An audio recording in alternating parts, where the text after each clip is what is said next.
Hey, I think we're live. Hooray. Yeah. Hey, everyone. Welcome to Roll20's Community Roundtable. My name is Carlos, and I am joined with some awesome people. Let's start in this corner right here. This is trivia. Okay, Oh, cool. yeah. I Sorry, I Hello. realized I was pointing, and there's no way for you Yep, to know. absolutely. That My doesn't Zoom help. call's completely messed up. Yeah. So hello, I am Trivia and I am your director of licensing at Roll20. And let's move on to Olivia, wherever she may be. Just right below you. All So right. go like this. Yeah. There you go. Hello, everyone. I'm Olivia. I am a junior dev for Roll20. Um, Happy to be here. And Cool. Dylan. I'm Dylan's Dylan. I'm the resident graphic designer. cool, That's all. cool. Yeah, guys. So Did it. we're going to be talking and answering your questions that you might have. We had some sent in to us. You will also notice on the right-hand side of the screen, we will be discussing wish lists or group industry report. Is this right? Yeah. Pathfinder 2. And Mm-hmm. oh, yeah. It says it in the overlay. Oh, yeah. Oh, yeah. Roll20 Con, October 5th and 6th, which is tomorrow and whatever the day after tomorrow is, which is Sunday. Yeah, that's right. Yeah, There what's we going on, go. guys? Yeah, that's All what we right. have. Well, so let's start with some questions, and then as y'all post them in chat as well, we'll be getting those fed to us secretly, and we'll go through those as well. So we'll do a little pre-question, a little your question, and then chat about some stuff at the end. Sound good? Cool. Sounds great. Nice. We have some forum questions. That's what you're talking about, right? Yeah. Yeah. Yeah. You Let's made go. overlays for them. You got them. Yeah. Yeah. Yeah. That's what we got. Uh, Hang on one second. I'm being told that I'm a bit soft. So maybe they're talking about my exterior, or maybe they're talking about my volume. So yeah, let's go to those forum questions. The first one is a lot of people are not happy with the black and white sketch maps of the recent Wizard of the Coast modules. Is it possible for Roll20 to organize an arrangement with Wizard of the Coast to offer high quality map alternatives that are more suitable for VTTs? I will be taking this question as the owner of the Wizards of the Coast products on Roll20. So we've totally heard that folks are not as into the black and white maps. However, uh, some people also super like them. So it's kind of like an opinion versus opinion thing as far as we're concerned. So currently we're going to be sticking with the ones that Wizards of the Coast provides to us. But if you don't like those maps, you should totally give that feedback to Wizards of the Coast, because they want to hear it. Like there's not like we could go and try to make our own maps and commission them and go through that whole process, which then has to be completely approved by Wizards of the Coast. But at this time, we currently don't have the resources to do that. So, my recommendation to you is if you don't prefer the black and white maps, to one, let Wizards of the Coast know, and two, to take a look at the Roll20 marketplace for some of our super customizable map tiles. We have a lot of folks that just build out the exact same map using tiles that they want, and at that point you can customize it however you prefer. Like if you have a more casual group, like maybe you use a more cartoony map. If you have a really serious group, maybe you go to like get some like grim dark super deep shadow stuff. Like you can completely change it to your preference then. um so there's that. Wait, so people design, like I know people design maps and tiles and stuff like that, but they do Mhm. it with certain modules in mind too? Like they So there we do have a few map makers that they'll notice like, oh, Tomb of Annihilation came out, I'm gonna go make a whole bunch of jungle stuff. Or oh, Oh. Ghosts of Saltmarsh came out, I'm gonna go make a whole bunch of beaches and ocean stuff and ships. And Mhm. so I love that our creators are so like clued in to what's going on in the product space. That's smart. But yeah, and there are resources online too where folks are sharing the maps they like, and you can upload whatever you like to Roll20. So yeah, we're glad that y'all are checking out the content and enjoying it, minus maybe this one little thing that isn't what you prefer. But hopefully the tools that we provide on the VTT are enough that then you can make it what you love. And all the monsters are still there, all the dynamic lighting is still there, all the text is still there. So even if you change the map, there's a lot on the VTT prepared for you that should save you a ton of time. Cool. Yeah. Man, you really nailed that one. We're done. You Let's really, go home. I mean, that's all we needed. I've been playing D&D since I was in high school, so I have a lot of my own map opinions. Oh. And Next up on map opinions. I like the black and white maps sometimes more because it lets me as a GM really like describe what's going on in a way that if you're using a colored map feels way more set, right? Like I could make it more spooky if I wanted to, if it's black and white, just because I'm getting to describe it to the players. But that's going into my stuff too much, so we can I like go on it. to the next question. I like knowing how I love knowing how like other people run their games, because it's something that you can like take like a little piece of and add it to your own, and then you have your own style, and then you explain it to someone and makes you sound like a genius when really you just stole a little bit from everyone. That's really cool. Actually, I just got, there's a question in the chat that's related, so we don't have to come back. Curse of Strahd. So that was one of our really early products. Team was still super small, and when we realized that the only maps in the book were isometric, which does not play great on, like, it doesn't play great with the other maps, right? Like, so all the other ones were, you know, colored Mike Schley maps, and then you get a whole bunch of like kind of paper textured isometric Castle Ravenloft maps, and this is like a 13-story castle, and your players are going to be there for a long time. So in that case, one of the folks that was working on the conversion actually took it upon themselves to completely recreate the maps, and then we did have to go through that process. So there are times when we do it when we feel like this will be a bad play experience without maps. So I did that same thing actually in Horde of the Dragon Queen and Rise of Tiamat.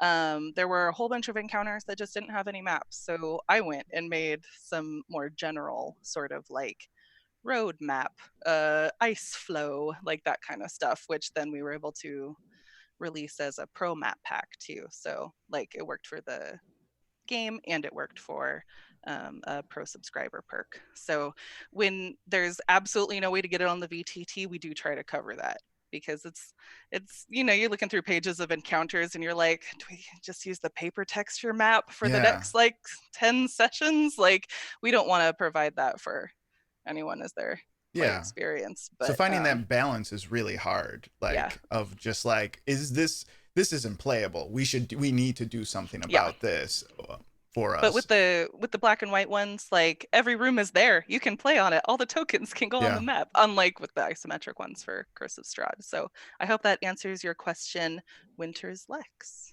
Oh, that's nice. I don't have the chat up, I'm running it on a different screen right now. Yeah, cool. Let's go to the second one. Question dose. When is Out of the Abyss coming? Question mark, exclamation point. Question mark, exclamation point, question mark, exclamation point. Titus. All right, that one's for me too. I'm trying to not hog the whole red No, table. I love it. I love learning all this stuff. Usually we just gab in the office and we're like, yeah, this is what's going on in our life. And now I'm like, oh, wow, I didn't know we did that. Like, it's really cool.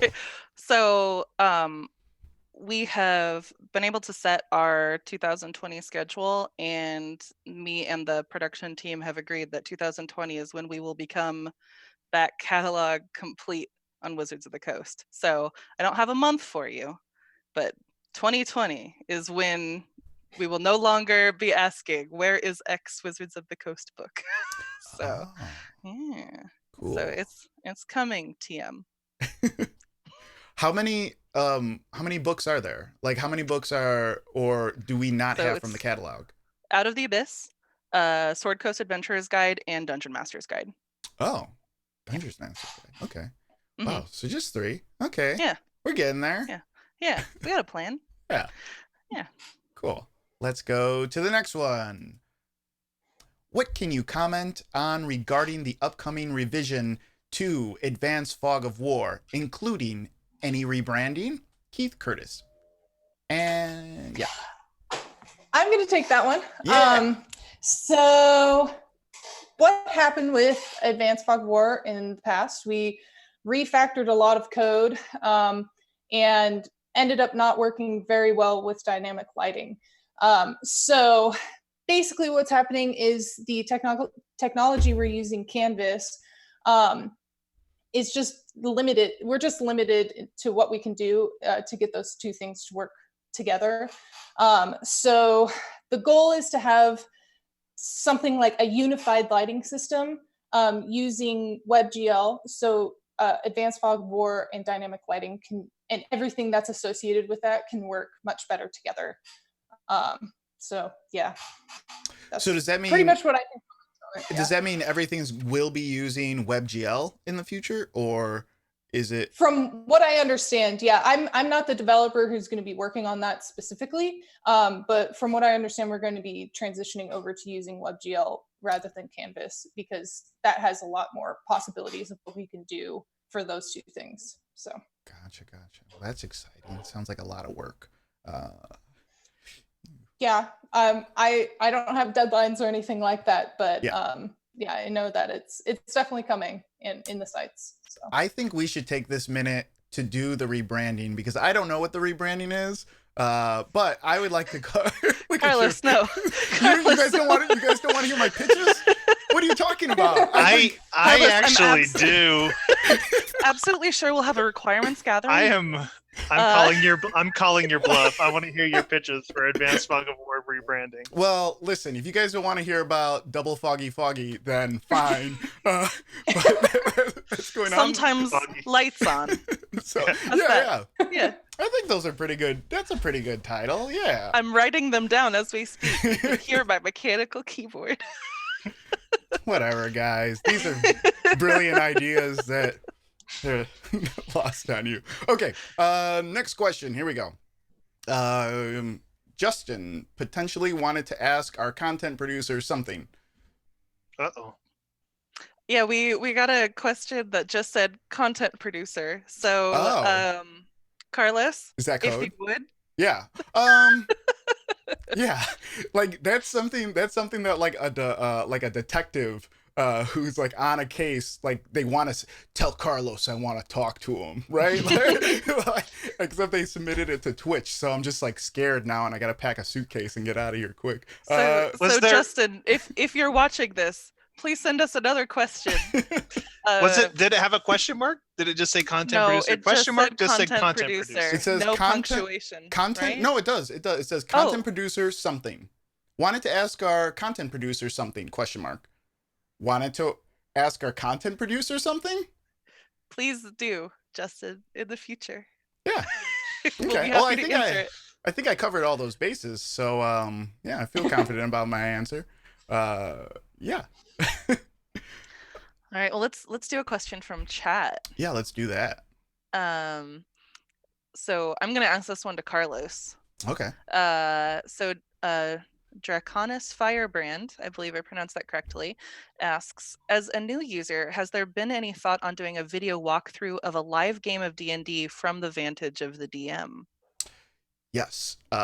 There has been actually. Who is this person who asked that question? Because I literally had a meeting earlier this week with someone very popular in the D&D community about doing exactly this. So Draconis Firebrand, you are a psychic. And I need we got a mole. Yeah, right. I need to get better security on my computer because apparently they're reading my emails. Yes, we are working on something just like that.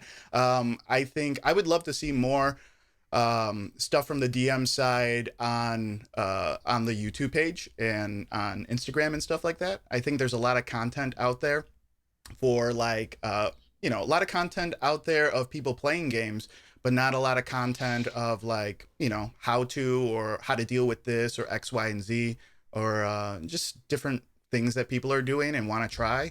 Advice, basically. Yeah. So, Carlos, is there anything like that planned for Roll20 Con? where you see like the is. GM's perspective of how to set up a game? Oh my God, this is amazing that you just brought this up. Yeah, Roll20 Con, October 5th through the 6th. Yeah, there is a GM build with Adam Cobal, and let me look up. There's a young gentleman that'll be on that show who does amazing. Carlos Luna, content producer Carlos Luna will also be on that stream. It is incredible stuff. What a quinky dink. This entire stream is just me making jokes about the stupid things I do. It is scheduled for Saturday with Adam Cobal. It is right after a Take This panel. I believe it is at, let me look it up, 3 p.m. Pacific time. Adam will be showing me and walking me through Pathfinder 2nd Edition as he builds a game for Sunday. And then on Sunday, he will be playing that game with a group of streamers. So that's pretty cool, actually. Like, I like stuff like that where you actually see what the GM put into building something, and then we actually get to see it in action. So that should be a fun game. And we do have, either on our channel or also Adam Cobal's personal channel, he has a ton of Roll20 GM setup stuff. So even in the Roll20 Presents, a lot of times what you're looking at is Adam's view of the tabletop. So if you're interested in more GM stuff, there's so much on Adam's in Adam's content, either on Roll20 or his YouTube. So and we're trying to make that like kind of standard, especially with like walkthroughs of like new releases, just so you guys can get a sense of like what this book is and like what it is on Roll20 is what we're trying for now. So yeah, cool. And do we have any more forum questions, Carlos? I do not have any more. It was very light on the forum, for sure. So if there's more in the chat, if you have more questions on Roll20 Con, I can talk about that. There's one for Olivia. Let's go, Twitch. Ask us some questions. So Olivia, Dwayne Costa asks, what developer skills are most highly sought out after in a Roll20 developer? And could you please describe a typical day in the life of a Roll20 developer? Sure. So I'll start with the skills. I think when I came on, I think the most important thing was your ability to learn, to like listen and learn.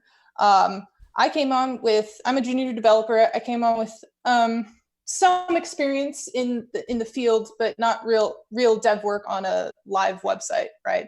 I used to write curriculum for a coding bootcamp.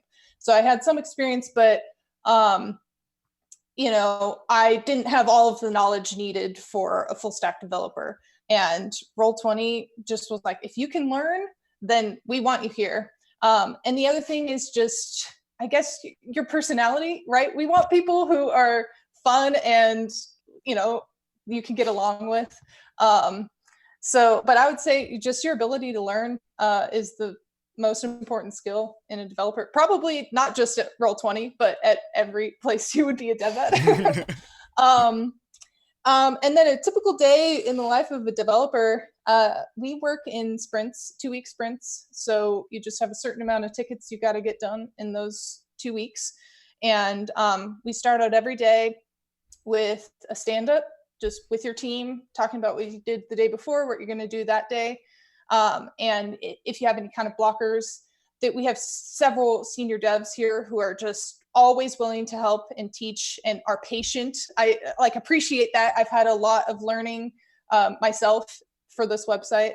And so, if you have any questions or if I have any questions, I'll just bring it up then. They're like, great, let's meet after this or whenever they have time.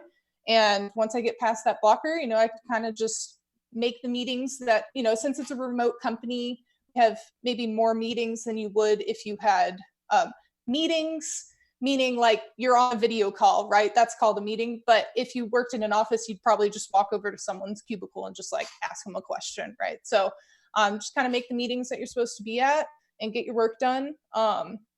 And that's kind of it. Like really just meetings and coding. So yeah, pretty much it. That's awesome. Sweet. Thank you for answering that, Olivia. All right, next question, which maybe this isn't Olivia, but from Lord of Madness, I don't know if this has been discussed yet, but has there been talk of a second objects and tokens layer? That's not, I feel like maybe there's been talk of a token layer, but I don't know specifics of that. I can't really answer that question, unfortunately. I have heard. I think I've heard the term token layer, so I feel like it's out there, but I don't think that it's anything that's like happening right this second. Cool. And then we have a question from user Session 0. Are you going to allow users to create their own character sheets, or perhaps have a way for content creators such as myself to sell them? And so I can answer that one. Currently, there are ways to create your own character sheets. The way that you do that is pro users are able to access custom character sheets. And so you're able to code it in a game, test it out, use a custom sheet, maybe invite some friends to it and get their feedback. They use HTML, JavaScript, and CSS. And then you get into our GitHub in order to upload them. And there currently is not, we have no plans on making any sort of sheets for sale. So that it's a more either volunteer or officially Roll20 produced sheet system. But if you're curious about that, we have a really vibrant community of sheet creators that are on our forums that are super helpful, and that's a really active forum, and everyone there is very nice and cool, and everyone's just making fun sheets to play games. So it's a great way to improve your code skills and figure out some of how Roll20 works. So if that's an interest you have, I absolutely recommend it. Awesome. And so, Carlos, can you talk more about Roll20 Con? Can I? Yeah, I can. And then I'll do more chat questions after we talk about the coolest thing happening this weekend. Pew, pew, pew, pew, pew. I shouldn't shoot guns in the house. Please, Carlos. Roll20 Con. It is 2 days of streaming for charity. We have a bunch of streams lined up for Saturday and Sunday. On Saturday, starting at 10 a.m. Pacific time, you can see the cast of Plot Hunters and Victoria Rogers from the Broadswords. They will be playing Fiasco. Then right after that, we have a panel hosted by Dr. B and Dr. Megan Connell and Kelly Dunlap. They're all doctors, and they'll be discussing mental health, and especially how it applies to the gaming community. That is a Take This panel. That's the charity that we're working with for this con. Then at 3 o'clock, that Pathfinder build with Adam Cobal and that, God, what is that guy's name? He's so handsome. Starts with a C. Carlos No, not Santana. Carlos Luna. And then at 5 o'clock, there is a Kids on Bikes game that will be super fun. We have a bunch of people from Rivals of Waterdeep on there, as well as Greg Stengel from Tales from the Grim, which is also a Spotlight creator show as well. On Sunday, that game that Adam made on Saturday, he will be playing with a new group of people. That's at 10 a.m. Pacific time. And then there is a game creator panel hosted by James Intricasso at 12:30. That one's really cool. So we have James Intricasso, who worked on Burn Bright and a bunch of other games. We have Alex Roberts, who did For the Queen and Starcrossed. Has anyone played that? I haven't. I almost kickstarted it, but I didn't have space in my house for Jenga. Serena tries to buy it every single time that we are at any con. And I won't tell Alex that she hasn't bought it yet. But yes, she tries to buy it every time. It's supposed to be like a relationship, but with a Jenga, with a... I don't know the specifics of it. So the way that you play it is each of you plays a person in a relationship, and the relationship is probably doomed to fail. Like that's what you go into, but that you're both very passionate about it. And as you're playing, you're taking Jenga pieces off the Jenga tower, and that's each time there's a complication. So once the Jenga tower falls, that's when everything falls apart. So you're building as much of a story beforehand as you can. And if anyone's played Dread, which is a horror game with the same sort of play. It's like that, but more of a make love, not war situation. So yeah, it's cool. Yeah, it looked really cool. Yeah, and they also do For the Queen, and For the Queen is actually available on Roll20. We will have Brandon Dixon, who is the creator of Swordsfall, and how do I explain Swordsfall? System agnostic. Yes. Fantasy world. Yes, fantasy setting. It seems so big. But yeah. I did kickstart that one. Oh, you did kickstart it. Yeah, I think Serena kickstarted that one as well. So we'll be getting that. And then there's Jim McClure, who did Reach of Titan or Reach on Titan? Reach of Titan. Reach of Titan. And he also worked on Burn Bright. Burn Bright also. And does a billion other things. Third Act Publishing. And then we're closing out on Sunday. Sunday will be closed out at 2:30, from 2:30 to like 5 o'clock Pacific time, with a Call of Cthulhu game hosted by Chaosium themselves. And all those guys are in Australia. So I got to talk to them last night, but that's the other side of the world. So I don't know what time it will be very late for them. I think when they play that game. So I feel a little bit bad. Very early. Or very early. Yeah, they're in the future. I forget. But they were very nice. Super excited to have them. They were all about it. And yeah. So we also have a t-shirt for sale. If the mods in chat can drop that link of the t-shirt. All sales benefit takethis.org. The t-shirt is $20. It's pretty cool. It's our Roll20 Con shirt. And there's also a charity pack as well. So we teamed up with a bunch of our marketplace creators. They donated their time and artwork to create this pack. So I think it's Name Your Price. Is it Name Your Price? Am I making It's Name Your Own Price. It's just a donation of at least $1 to take this, and you get some cool stuff added to your art library. Yeah. So that's what we got going including on. The t-shirt graphic. So if you're ever in need of a skateboarding Cthulhu in any of your games, that is how you get set up. 100%.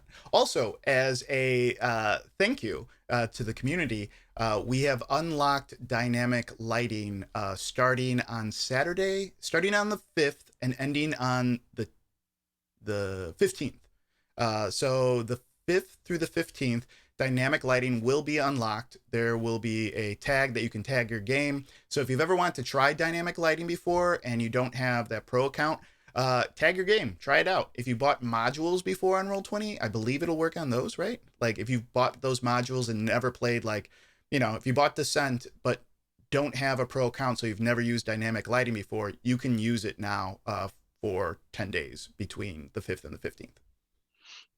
And so that ties into one of our chat questions, which is, what is registering your Roll20 game for Roll20Con do? And it's that. So it adds it to the list of games being played during Roll20, and also unlocks those features. Yeah. So you can see those. So, and if you don't know how to tag your game, there's a blog post. There's also there's information everywhere. Basically, you just go to create a new game and a little Roll20Con icon will show up under tagged, both for new games and previously played games. So if you have a game open right now, you can turn on that dynamic lighting just by, you know, going into the settings of that game. It's not even in the settings. It's in like the overview. No, it's just, game. Yeah, like when you're on your My Games, you click a game and it's boop right there. Yeah. And Carlos, one other Roll20Con question. Yeah. Is there anywhere to post other streams running this weekend for Roll20Con? Oh, that is a really good question. I do not have a scheduled list of other games doing Roll20Con. Is there a place? There might be a place in the forum. I know they were talking about that. I don't know if it's up, so I don't have that link right now. So keep an ear out. Yeah. Roger B. And yeah, I think in the past it's been run by users that start the list. I don't know if that's something that we're running or if the users usually run. I'm pretty sure the users run it. So yeah. It's more of a community link sharing. All right. And so before I get to the rest of these chat questions, I want to make sure that, so Carlos is working on Roll20Con. I'm working on bringing beautiful products to the Roll20 marketplace, and you've heard me talk before, so it's whatever. But I want to make sure that Olivia and Dylan both get to talk about the cool stuff that they're working on currently that they're able to talk about. Yeah. So let's do Olivia first, and then Dylan. I don't have anything specific that I'm working on. A big part of my job is to fix the bugs all of you come up with when playing your games. So that's pretty much in my sights right now. I'm hoping to kind of do a bigger project, that I can work on for several weeks, feature maybe something from the suggestions forum. But as of right now, the plan is to just continue to fix those bugs you guys find. I am. Oh yeah. No, I was gonna be like, thanks, Olivia. Dylan, like it's. You're welcome. You're welcome. So I have a sort of grab bag of tasks. So I do things like marketplace images. I've done all the branding and laying out flyers and schedules for Roll20Con. I'm working very soon on updating the visuals for our social media. So check out our Instagram and our Twitter and all that other stuff. And just going around with a duster and dusting stuff off, designy wise. If you haven't taken a chance to go look at the Roll20Con page, you really ought to. Dylan did awesome graphics on all of that. And that was who was the artist that did our crystal imagery? Yes, her name is I think on YouTube and on Twitter it is Jess Jackdaw. Jackdaw, the bird, right? Jackdaw. Yeah. Mods, if you could throw a link to their Twitter. I'm not sure of their pronouns. And she provided us some really beautiful artwork that we were able to take and launch through our social, through online, through all that other stuff. So big thanks to her. Knocking that out of the park. They did a great job. On Twitter, it is Jessica Burns Art. Maybe Burns is their last name. Hopefully they're not burning art, but maybe. They did a great job. They separated it all out and just like added like a lot of these little details that we had going on with the games going on this weekend. Even like if you go to roll20.net/con, CON, and scroll down to the bottom, you'll see one of our friends down there. Adam Cobal is trapped in glass. R.I.P. R.I.P. Everybody misses you. That's awesome. All right, let's do a couple more chat questions. So from Gaffer66, I know you can print a character sheet via a pop-out, but is a better printer-friendly (export) version in the works? And at this time, I am unaware of any development on that line, but it's something that's been asked for a lot. So if you are somebody who really feels that would have some value, make sure that you go to our suggestion forums and vote up the things that you care about. We check those, is it weekly, monthly? It's pretty often though, and make sure to tag the things that we have evaluated. So I know that one's been on there for a long time since I was hired at least, but it's always good to know if stuff is still being asked for from the community. And yeah, so it's something we've had discussions about, but haven't come to any solid conclusion. And I'll just add that there's a couple of developers who are very passionate about this. So hopefully we're gonna like push that revisit forward. It. Yeah. So just keep your eye out for upcoming stuff, but hopefully in the future. Awesome. I am supposed to not forget about talking about wish lists. This last week, we launched a new feature on our marketplace, which is wish lists. So you can now go on the Roll20 marketplace. You can create new wish lists. You can send wish lists to your friends. You can have your GM make a wish list of all the things they really wish they could put in their game that you want to play with, like cool spell effects or puzzles and everything like that. And or music. We can't buy music yet, we Dylan. Can't? No, there's no music yet. So not quite. We're gonna don't worry, Dylan. We're gonna edit that out before anyone sees it. Yeah. Please do. I'm so embarrassed right now. Yeah, so you can set that up and share it or keep it secret.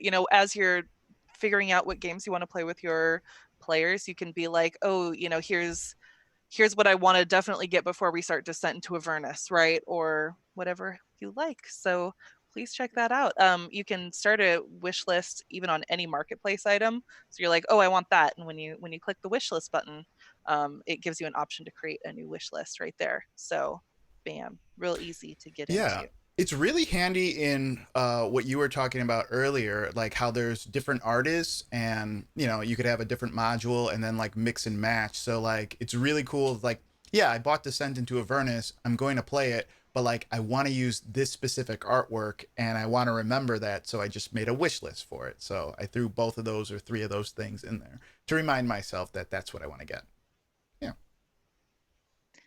Yeah, and then let's do a question from Sir Lucian. Will we see any updates to video and voice capture functionality of Roll20? Olivia, do you have any insight on that? Not that I know.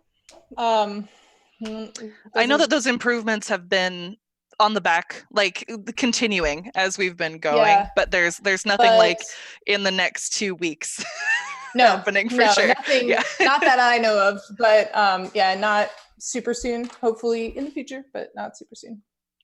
Sure. And all right, another one from Session 0. I have a copy of Zombie World on Roll20 and noticed that even though it's technically a role-playing game, the mechanics of marking on the included character or storyboards is not very natural feeling. Will you ever work on a way to make clickable forms such as those sheets so you could simply check the box instead of having to draw on top of the layer? And that's something I consulted with Magpie Games as they were releasing, because it was their first release on Roll20, so I went through there. And that is something that we're interested in. It's not anything that we've discussed at length or scoped out or anything like that, but in being able to handle more games, that is something that we would need to make a little more natural feeling versus I will get the pencil tool and draw an X on this image on the playboard. So it's something we've thought about, but currently it's not on any roadmap or development documentation that I have seen at all. All right, and question from Winters Lex. Previously, Roll20 has provided broad roadmaps in terms of upcoming dev content like layer up update, music overhaul, etc. However, we've not heard much since the summer. Are there any plans to start sharing this again? Olivia, have you heard anything about this? I didn't know that we weren't doing this anymore. So I'd be curious to know what the last thing they heard about. Because I thought, maybe I'm wrong, maybe you know this trivia, but I thought wish lists were like we were telling people about wish lists. Yeah, so this makes me want to make sure that whatever our public facing roadmap is, that it has been 1, updated, and 2, easy to find. So I will go figure that out after this, and I'm sure when we do an update there will be a big social media push so everyone can find that. So to answer the question, yes, we're going to start that again if it's not been happening, because we want to be doing that. So, exactly. Yeah, we want y'all to know what we're up to. Yeah. All right. And Dylan, there's one for you. Okay. So this is from Leask. Leask, yes. Okay. Hey, Dylan, longtime Twitter friend, first time Twitch question asker. What is your favorite Star Wars video game? Video game is probably Star Wars Racer, but role-playing game, that's actually how I got started playing role-playing games. I played the Star Wars role-playing game with the Wizards of the Coast. Actually, just the first version, rolling into the RCR and into the Saga. Played a little bit of the Fantasy Flight. That's actually how I found out about Roll20. Have you played any Genesis, Dylan? No. Genesis is the Fantasy Flight like fantasy game, but it uses the Star Wars dice mechanic. So I want to play Genesis real bad, but just I'm sharing that information. If anyone likes the Star Wars dice mechanic and would like to not play Star Wars, Well, and Nemesis. it's kind of a bummer because I guess there's some sort of loophole that keeps them from publishing digital assets. Star Wars is a Which hard IP nut to crack. Yeah. So, it's Disney now, TM. Yeah. Yeah. So I know there's a big rat's nest to that, but I enjoy playing Star Wars as well as, I mean, we started playing Star Wars and we rolled into D&D. It was like the entry once we all admitted that we were doing this nerd stuff for reals. I hope that answers your question.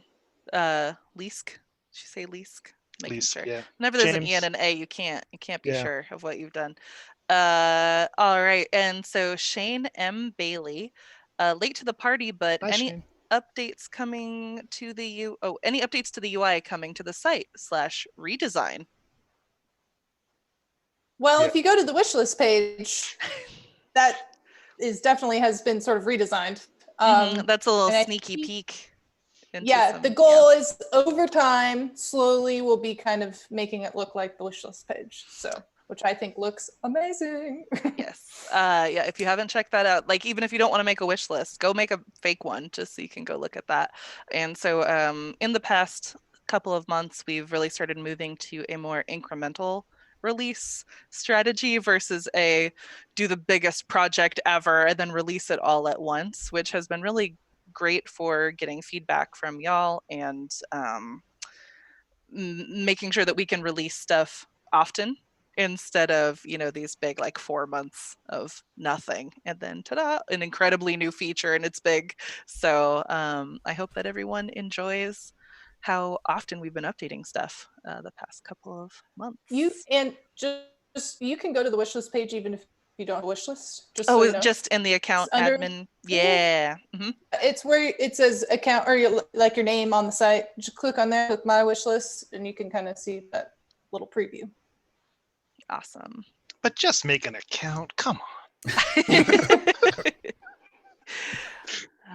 All right. So Alpha Geek is how I'm going to guess you'd like that pronounced. It has a whole lot of numbers in there. Alpha Geek asks, since storage space is significantly less expensive than it was when Roll20 set its prices, is there ever going to be, I'm going to guess, an update with pricing adjustments or additional space allotments? And in a previous roundtable, our managing partner, I'm making sure I'm getting his title right, Nolan T. Jones, did talk about some changes that we've been discussing with subscription levels, but we have nothing ready to share on that front. So those are things that we're looking into, but I have nothing concrete to give you at this time. So, but you have been heard and are not alone in your question.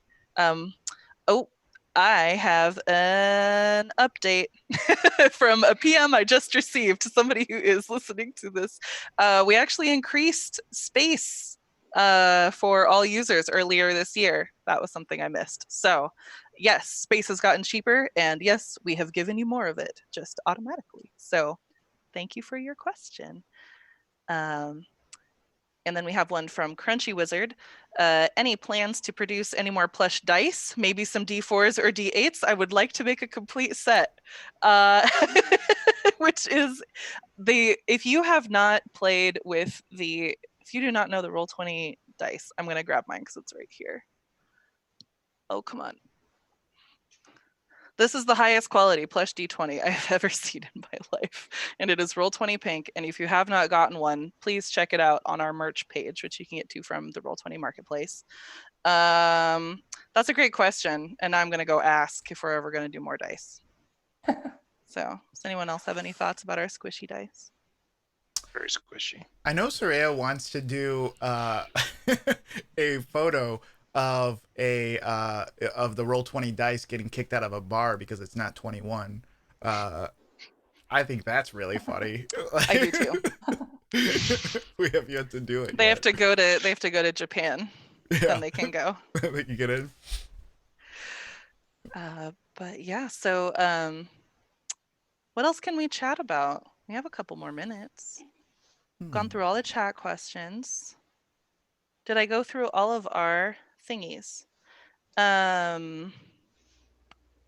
Olivia, we have a note in here about token bars and speaking as. Is there anything you'd like to talk about either of those features? Well, I did those, so yay. I think that they were both very highly rated or voted on in the suggestion forum.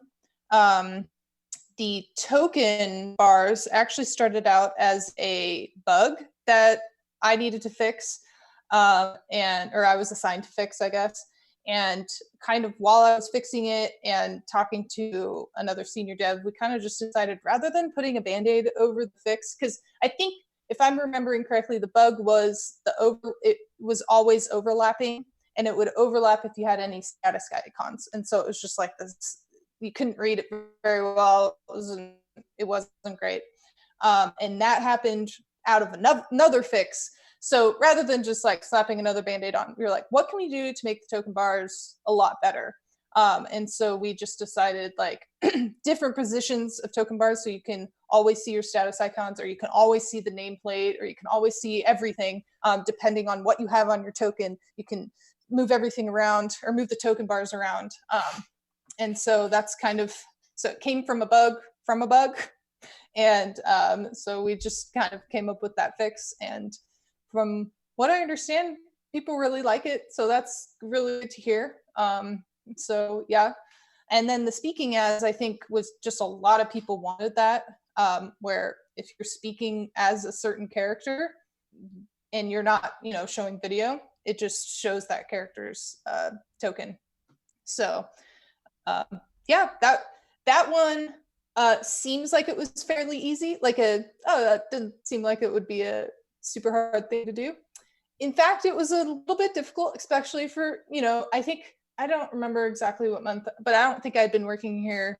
I've only been working here about a year. So it was a little difficult for me as a junior developer, like sitting down and figuring out what do I need to do to get this to work. And I think a couple of bugs came out of it, and we ended up fixing those. But it seems like that's been well received as well. So yeah. I learned a lot. That is the most important thing, right? I learned a lot from doing these two features. So yeah. Awesome.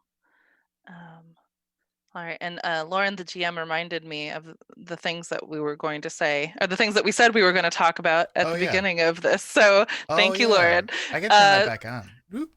So the industry report is currently being worked on, and we pulled all the data this week. So expect to hear about that soon. Very exciting. I am not sure of the exact day, so I don't want to tease something and then be wrong, but it's actively being finished to present to you all in the beautiful formatted way. And also we're going to be having a Pathfinder 2 core rulebook release, not core rulebook, but in the rulebook. Yeah, so we're going to be releasing the bestiary next week. So tomorrow for Roll20 Con, Adam is going to be showing off a lot of the fantastical creatures that will be found in this book. So we're very excited to have that. It'll come with a Pathfinder 2 character sheet update to allow for NPC stat blocks, and I'm very excited as Pathfinder 2 continues to grow and get more supported on our platform. So any Pathfinder fans, keep an eye out on Tuesday for fancy new book.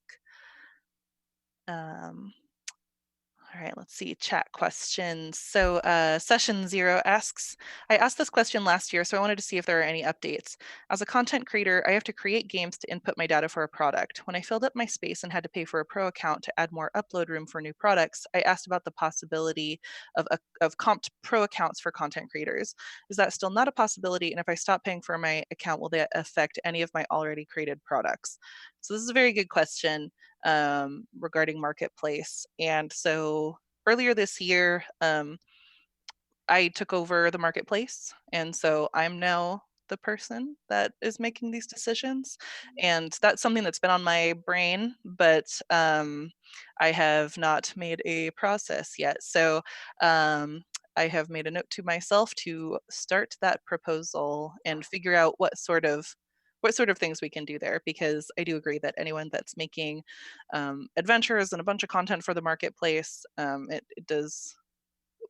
I want to make sure that we are supporting you as much as you are helping support community by making stuff on the marketplace. So I'm hearing you. And also, if you are in our creator Slack or on our mailing list, keep an eye out there, and I'll talk about it more.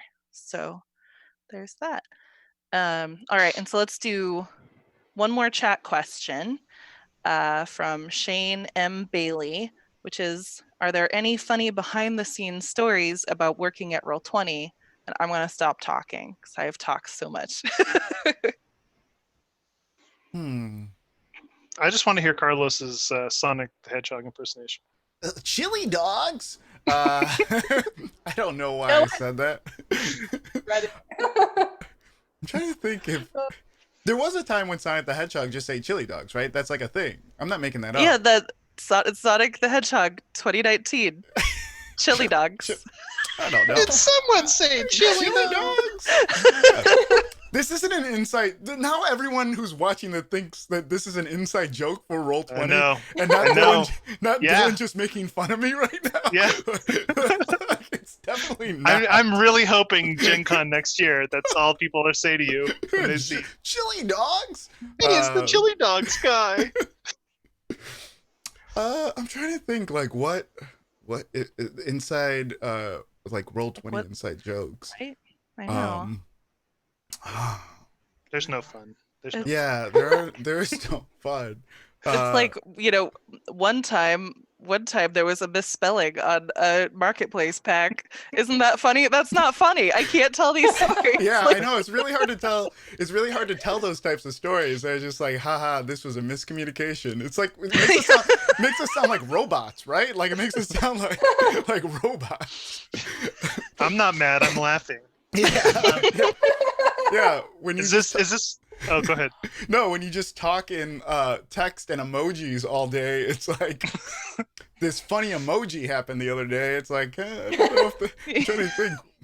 We do upload a lot of custom that, Slack emojis, which I find an important part of company culture. Trivia's emoji game is very strong.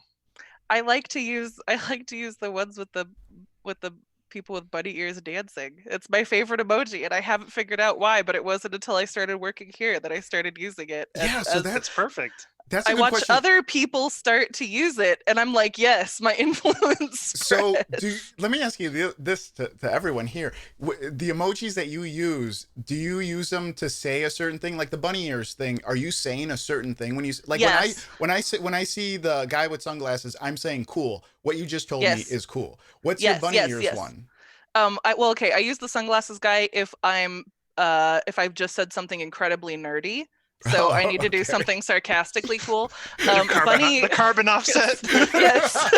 The bunny ears dancing pair I use as like, look, everyone, we did it together. Like it's a conga line, right? It's the perfect teamwork emoji. Yes. And then prayer hands emoji is the like, thank you for my life. Like you've done this for me today, and I am incredibly grateful.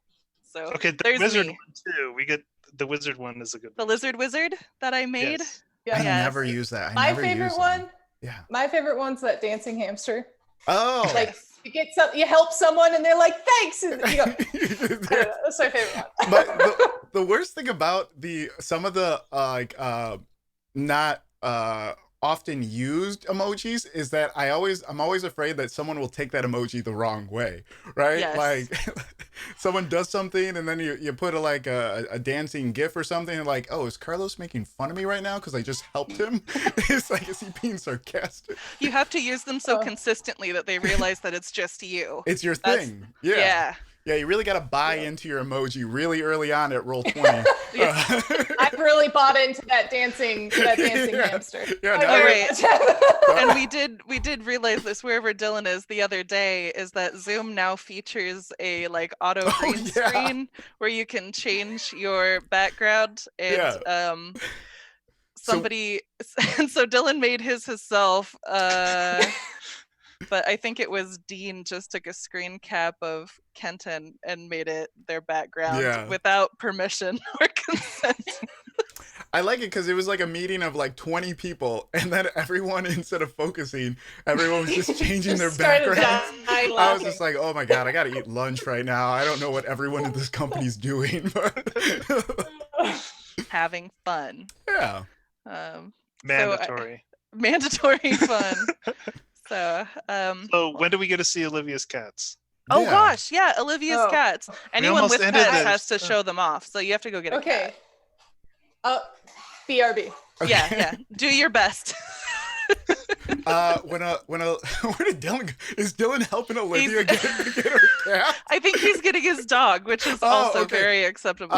When they come back, let's do like a thumbs up because I'm gonna use it as a thumbnail when this goes on YouTube. So it's just gonna be these two holding up their animals and me and you like that. Well, should I hold up the T20? My only friend. Yeah, I'm gonna hold up this Ninja Turtle at the same time. Yeah. Okay, here we go. We're marketing in real time. Okay. Yeah. Hold up your cats, because I'm gonna take a screenshot. Okay, hold on. This is ridiculous. Did you do it? Did you screenshot? Yeah. Well, I'm gonna take a screenshot when the video is done doing the video thing. Oh, I get you. I love how we were pausing. Yeah. Okay. All right. Look at those two. It's like the end of a. She's growling. We got. Everybody pretend like you're laughing. Winston and Churchill. Oh wow. Oh. They are. Pretty we call them the twins. Okay, I woke them up. They're not happy. It was worth it. Tell them that it was for a YouTube thumbnail, Olivia. They'll understand. Yeah, they're very cute. They're the nicest cats. You can do anything to them. They don't scratch. Flame Point Siamese, best cat ever. Shout out. If you're shout out to all the Flame Points out there. Big ups to Flame Points Siamese. All right. Well, I think that concludes our October roundtable. Yeah. So thank you so much, everyone who came and chatted and asked questions. And thank you, Carlos, for doing all of the overlays and having the best hair. Oh, thank you. Adam Coble would like to know when that can be featured in more streams. And I said Roll20 Con, but my hair. Yeah. Oh, is it'll he be in the chat right now? I think so. Okay, cool. And thank you, Olivia and Dylan, for coming and talking about your expertise. So our next roundtable is in November, and I'm being a good person and checking exactly which day it is. Oh, it's not on the thingy. Well, we're gonna have a roundtable in November. Yeah. That November 6th. And so we did it, everyone. Oh, it's because it's late. It fell off my calendar. So we're going to be doing a roundtable November 6th, and for that one we're mixing it up, and we're actually going to be playing a round of the Quiet Year. Oh yeah. With myself and 3 other folks. Corey, who's another developer, CJ, who works on XP team, and Sean, who is our QA QA person.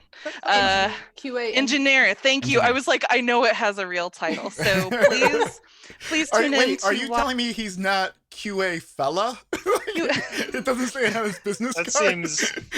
No, that's. And I not messed on the up when I laid out card. his business card. Yeah. But yeah, so we'll all be playing through a round of the Quiet Year, and I have set up a cool Roll20 board for that. So I'm really excited. So come and check it out. Cool. Awesome. We'll see you guys later. Here we go. Awesome. Bye, everyone. Bye, everyone.